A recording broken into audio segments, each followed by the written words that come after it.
পুরে গিয়ে গাইস একটা দেখার মতো জিনিস হচ্ছে গোশালা, তাই আমরাও চলে যাচ্ছিলাম আজ গোশালা দেখতে।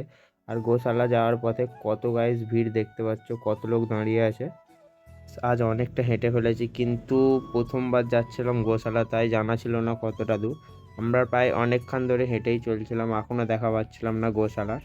এটি অনেকটা হাঁটার পর দেখতে পেয়ে গেছি গোশালা। গাইস ঢুকে পড়ছিলাম গোশালার ভেতরে। তো দেখো গাইস, গোশালাটা সামনেই তো অনেক দিনের পুরনো দেখতে পাচ্ছ গাইস। এটা গরু না স্যার আমার জানা নেই, কিন্তু গাইস তাও সব বলছিল এটা গরু, তাই তোমাদেরকে দেখিয়ে দিচ্ছি। আর এখানে তো বলতে গেলে অনেক গরু পুরনো দিনের, কিন্তু এখানে গরু না ষাঁড় আমি তো কিছুই জানছিলাম না। তো গাইস জাস্ট তোমরা দেখতে থাকো। এই গরুটাকে খুব ভালো লাগছিলো, তাই একটু গায়ে হাত দিয়ে একটু তাকে আদর করে দিচ্ছিলাম।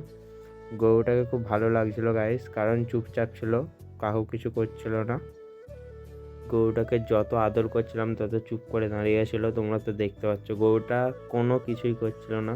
গাইজ এই গরুটা ভাইরাল হওয়ার জন্য মুখের সামনে চলে এসেছিলো, বলে আমার ছবি তুলো ছবি তুলো, কিন্তু তুলে নিয়েছিলাম। আর এই গরুটা হচ্ছে লজ্জাবতী লতা গাইজ, এই গরুটা মুখ তুলছিল না, লজ্জা পেয়ে গিয়েছিল। গাইজ কি বড় একটা বলদ। গাইজ গোশালার সবচেয়ে জনপ্রিয় ক্ষীর খেয়ে ব্লগটা শেষ করলাম। টাটা।